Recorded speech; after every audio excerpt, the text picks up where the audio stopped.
Happy Halloween. Oh, did you get dressed up today? No, I'm not really dressing up really today. No, I just kind of woke up really kind of tired. But can I put you to the side for a second? I really need to talk to you about something. Trigger warning. Today dives deep into trauma about abuse and anxiety. So take breaths and take it slow.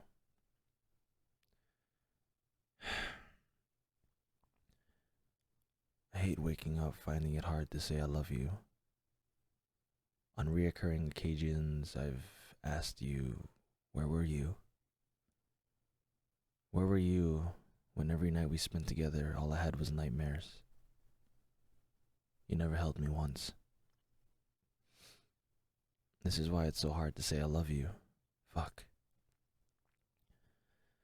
Finding that love felt like scraping the inside of a jar of hopelessness. You only kept it crunchy because you were trying so hard to keep it interesting, adding unnecessary texture to something that consistently left a bad taste in your mouth. All I wanted was for you to hold me, pat my back, stroke my hair, breathe deep. I live these nightmares. Reoccurring realities that only come back to haunt me. These subconscious scars never seem to leave me be. I've dreamt of her abusing me again. I've dreamt of her taking her last breath again. I've dreamt of abusing myself again. I hate waking up and finding it hard to say I love you. But I love you. I truly do.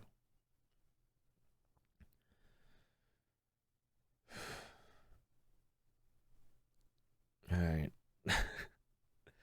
let's take a breath there for a second. We'll take it easy, okay?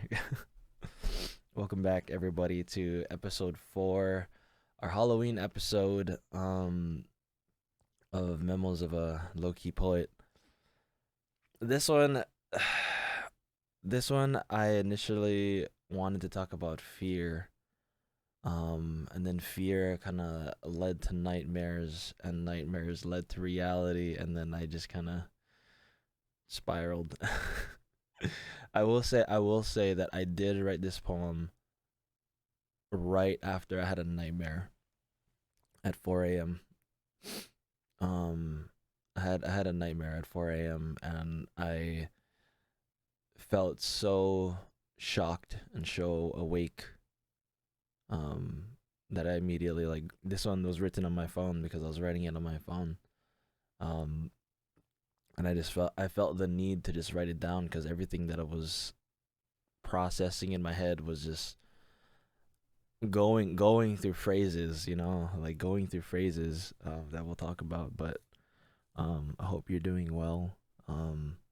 Thank you for everyone that's coming out to my markets and saying hi and listening to my stories and continuing to listen to this. But I will say again, there is a trigger warning to this podcast. I'm going to dive deep into my trauma about abuse. Not only physical abuse to me, but also from me. And I'm going to talk a little bit about fear or anxiety in nightmares. Because I feel like the nightmares that I do have are not just someone chasing me around with a machete. There are reoccurring realities, as I said, which is just anxiety based deep in trauma. But yeah, let's dive into this poem. I posted this one line on Instagram, and it's really funny because some of you guys really think that I'm out here having a girlfriend, but I don't. The line is, I hate waking up and finding it hard to say I love you. I'm talking to myself, first of all. And last of all, I'm talking to myself. Um, when I woke up from the nightmare, the thing that the thing that shocked me the most was when you wake up from the nightmare and you have that moment, you know, right when you wake up, you have that moment, and then you try to get a grip on reality. You kind of like, it's like you're coming out of the water from like nearly drowning, and you're like taking your first breath, where you kind of recollecting everything. Um, I hate waking up and finding it hard to say I love you. Is the waking up and being scared and finding and having this doubt in yourself. After I had my nightmare, I woke up and I felt like I was so alone. I felt like I didn't have safety in my own bed. I felt very vulnerable in the sheets. Like, and there's nobody around. I sleep by myself, but I felt like I didn't have my back, like even my own comfort, in like the comfort of myself. Um, and so that phrase came to mind. I was like, holy fuck! Like, I hate waking up and like I'm not even there for me, you know. And so that's what the poem was about. It's like I want to wake up. I want to wake up knowing that at least I'm there for me. Um, um, and then right after that, we already go deep into it. On recurring occasions, I've asked you, where were you? Um, this particular nightmare that I woke up from was about an abusive relationship that I had. Um, let's just say she is a multi-offender cheater, if that makes any sense. Um, she cheated on multiple occasions. I didn't know about the multiple occasions. The relationship lasted a very, very long time. I'm talking years, not no baby years, not like 2, 3 years, like longer than 5. Um, and the phrase that I felt like I was saying a lot was, "Where were you?" You know, and so I had to put it in here because, one, it was part of the nightmare, but two, it was like that phrase stuck in my head because I felt like when I'm constantly asking somebody, "Where are you?" and I don't get the answer that I want, or the answer that is even true, you know, all I can do is keep asking. All I can do is keep asking. And so already that line itself already embeds itself in the trauma that I carry from this relationship. Yeah, and so it just carries on. Where were you every night we spent together? All I had were nightmares. You never held me once. And this you never held me once refers to a time where I didn't have the capacity to love myself. Um years ago. Years ago, I felt like I didn't have the capacity to fully love myself, and so I felt like I just never held myself once, you know.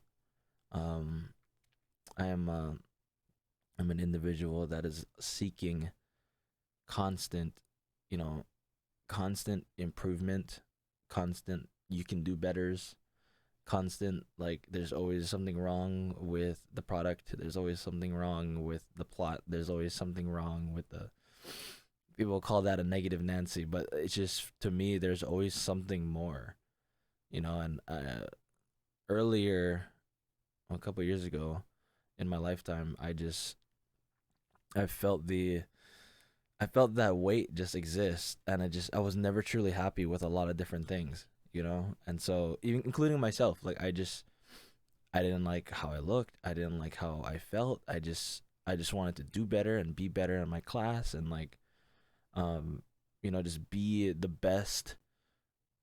I think I think this confuses, people say be the best version of yourself that you can be, um but the better outlook on it is you should be better than you were yesterday, um which is tough, A, and B, um there's a difference between striving to be better and hurting yourself to be better. You know what I mean?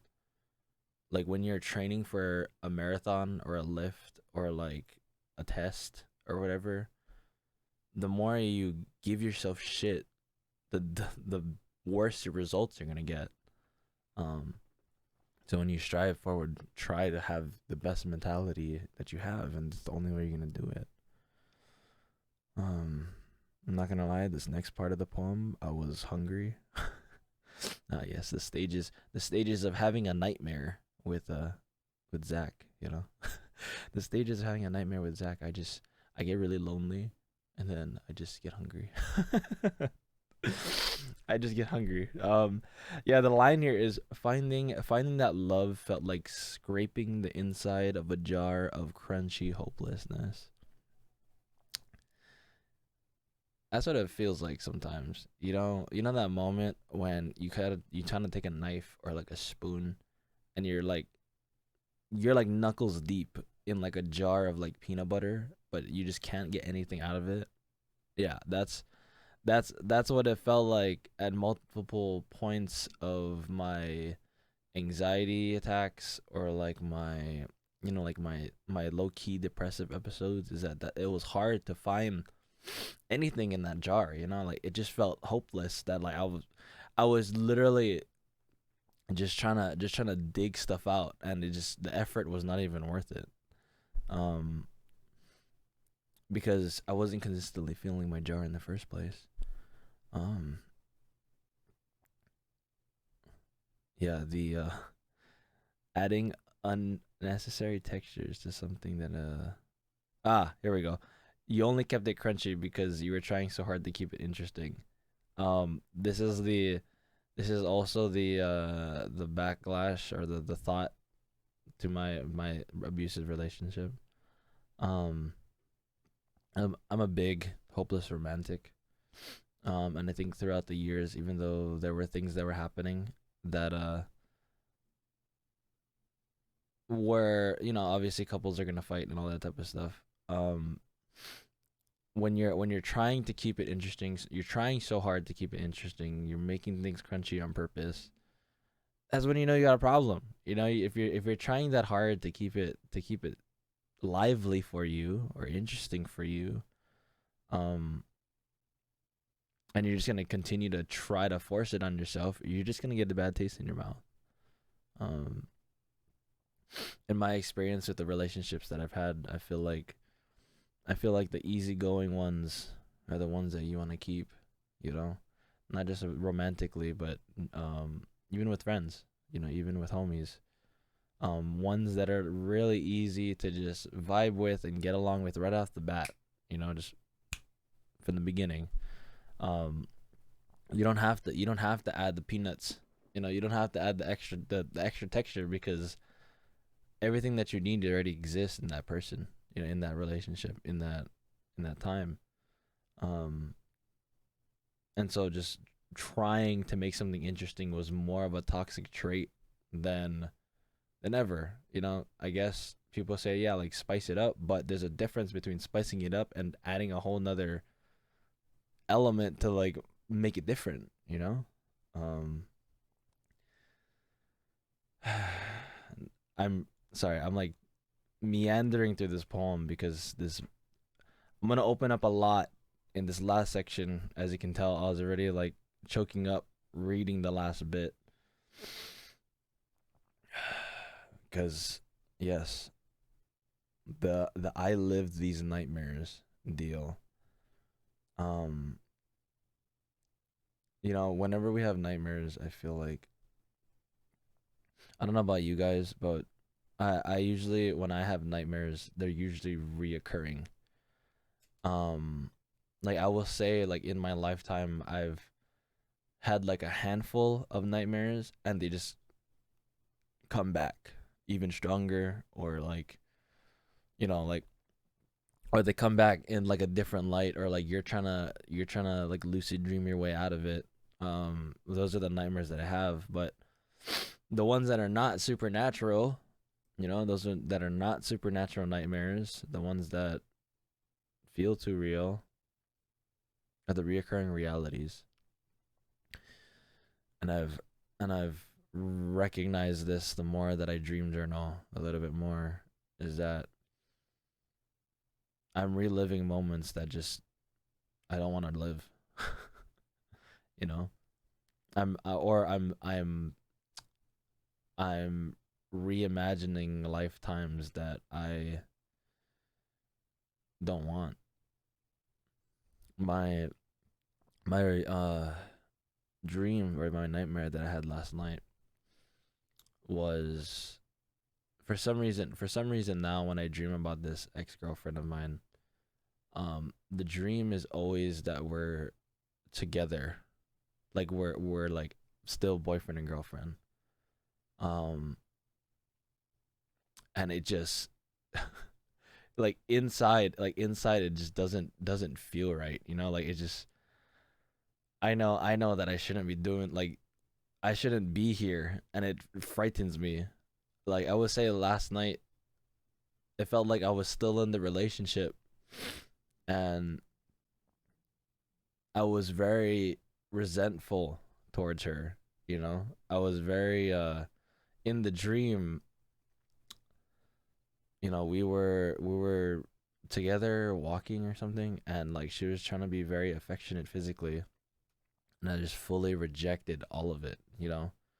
Like I felt so uncomfortable by it, and the feelings that I felt in the nightmare were reminiscent to the feelings that I felt when I found out she cheated on me. So the dream felt like another lifetime scenario where if we were still together but I knew she was cheating and this is how I'd be. And I was just like, holy shit, you know? Um she was abusive. Um she not only lied and cheated on me, but she physically abuses me, or abused me, sorry. It's funny, I when when when people talk about like domestic violence, right, or whatever, of their partners, it's always very unheard of that you hear the dude getting abused, you know. But I think part of it is because the dudes don't want to be like, oh, I got beat up by a chick, which is stupid. First of all, which is dumb. Um, Let me paint the picture for you. We had an argument, and we were driving. I was driving down the freeway. Obviously, we're getting heated. Obviously, my voice was raised. Her voice was raised, and she like straight up like punched me while I was driving on the freeway. Like punched me in the face. Um,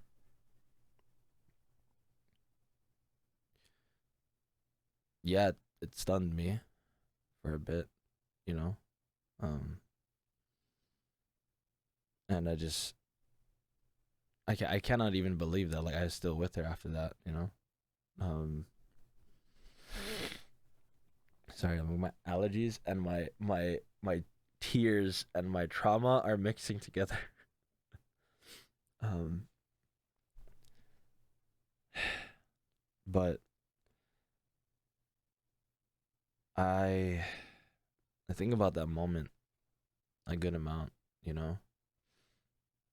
Yeah, and obviously like I'm completely over this girl. It's just the trauma lingers, it sucks. It sucks because that trauma lingers so deep in my heart that it's like I I I don't even know how to like combat that trauma.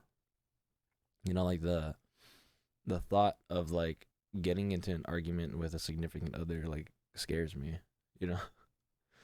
Like that like if I was with someone, the thought of like getting into an argument with that person like actually frightens me. Um and I hate that she comes back in my dreams. I really do. I really do. I really hate that she comes back into my dreams because I just hate feeling like that. You know, I oh my god. To all my dudes out there, if you are listening to this and you have experienced any of those things, just know that it's okay to speak out about it. Um I know on the dudes end, on like, because I can only speak on the perspective of a male. I know the perspective exists where yes, you're gonna feel less masculine if you admit that your girlfriend's beating on you or whatever. Um, and I know you're not gonna want to confess that to anybody, but abuse comes in many different forms. You know, it's not just physical abuse. There is emotional abuse as well. Um, that goes for, you know what, not even just the fellas out there, but the ladies. Abuse exists in many different forms. Okay, um, recognize that, you know. Um, and I'm not gonna tell you that you should confront your abuser in any way, but you should at least let your stories of abuse be heard, like I'm telling you right now. Like that moment in my life is over, but it's gonna carry with you. So breathe deep with that, my friends. Um, that was the first dream I talked about. I've dreamed of her abusing me again. Number one. The second dream, I've dreamt of her taking my last breath again.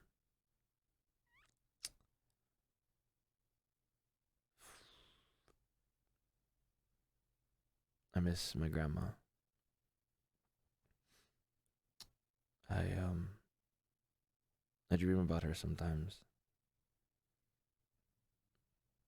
but I think the shitty part is that I dream of her in her final moments rather than rather than the moments that we celebrated together. Um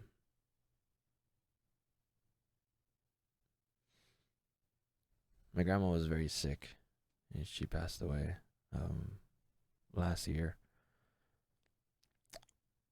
I was the person that was conducting CPR before the ambulance came. Um, I am CPR certified, and my auntie was watching her downstairs. And I took it upon myself when my auntie was freaking out to be the one to initiate the 911 call and start CPR. I found my hands pushing the last breath out of her body.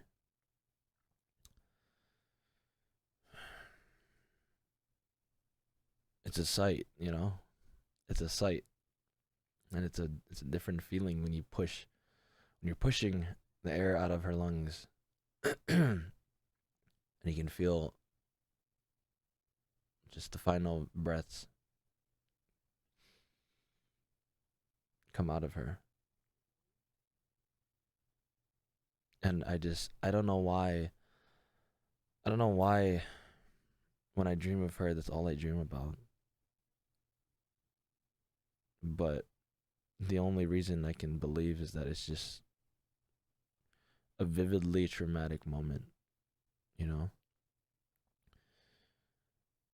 And when I think of vividly traumatic moments, yeah, I mean, that exists in many other things, not just death, you know? I feel like when I was working with kids, you know, I used to do this activity where I'd play them a song and I tell them to close their eyes and imagine a scene and draw out what they saw. You know, I would play a very slow and sad melodic tune, and some of these kids talked about death. Mind you, these are like second to fifth graders. Vividly traumatic scenes. Some of them talked about death. Some of them talked about losing home. Some of them talked about people never coming back. Those moments in our lives, those vividly traumatic moments where we can fully envision the smell, the sounds in the air, the things that we grasp in our hands. We need to be mindful of those images we carry.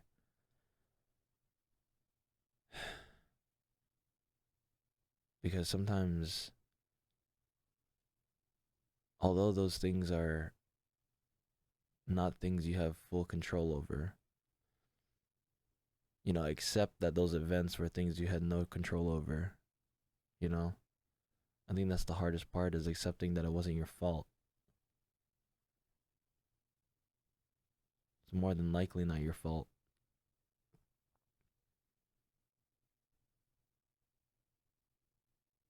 And then carrying on.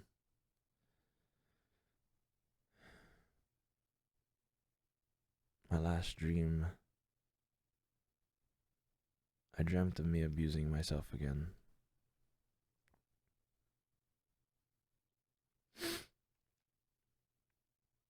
There was a point in time where I didn't know how to deal with the emotions that were coming in, the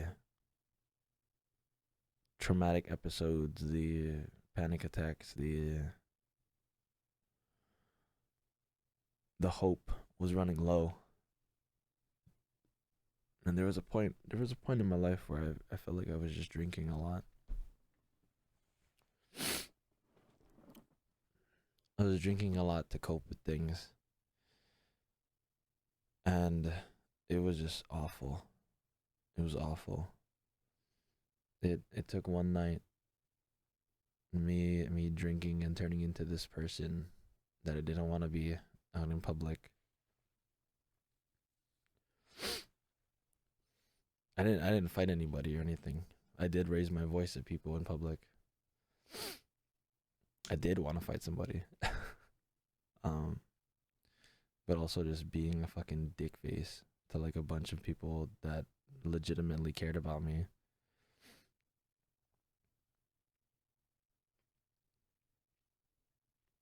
That's more pain, not only to the people that forgave me, luckily, but the fact that I was not only abusing my physical body, but my relationships with people.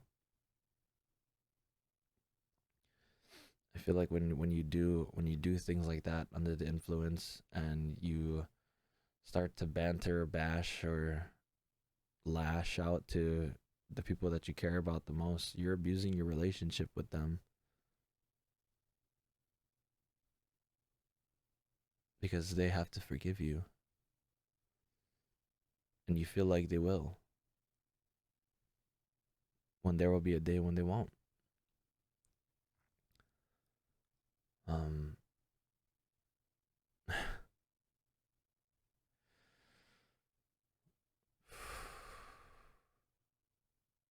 just gonna breathe a little bit.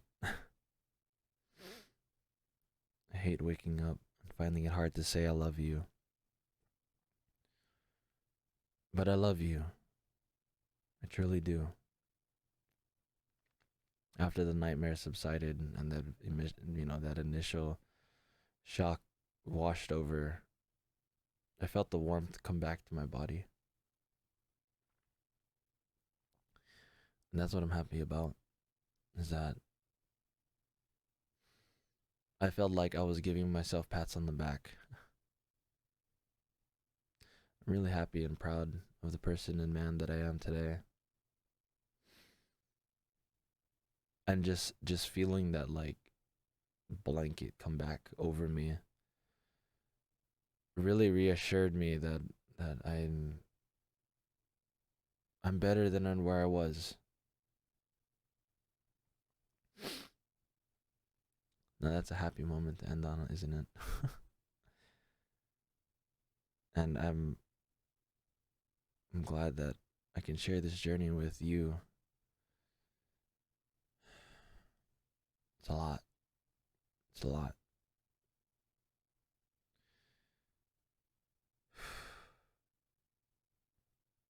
But I love you. I do. Okay, I'm gonna stop. I'm gonna stop like I'm gonna stop this hurricane of my brain right now. I wanna stop the hurricane of my brain, and I'm gonna give you a little bit of like a affirmation thing for the way out, because I know today's episode was really deep and really disheartening for some and traumatic for some. Um, for all of you that are going through your trauma, reliving your nightmares, or coping with your nightmares, take it slow. Take it slow and do what is right for you. Healing takes time, but healing also takes maintenance.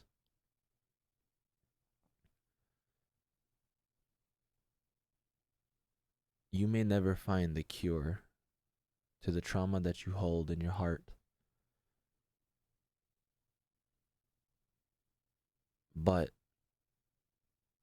every day you can inject yourself with something that'll make it feel like it doesn't exist.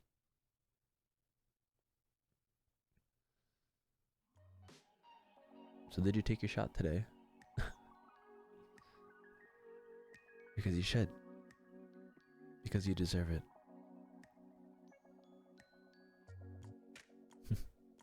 Anyway, that concludes today's podcast. Fuck me, dude. Fuck me, dude. I'm gonna go and eat after this and go to the gym and just work out all this whatever and not have candy today because I'm on a diet. Anyway, you guys know where to find me. Make sure you guys follow my Instagram if you guys are not on my Instagram for all the updates. zachj.angeles on everywhere. Make sure you check out the newsletter and sign up for the newsletter if you haven't. Make sure you guys drop a follow on that Spotify link and share it with your friends. You know the drill. Stay beautiful and stay awesome. And be safe out there. Goodbye.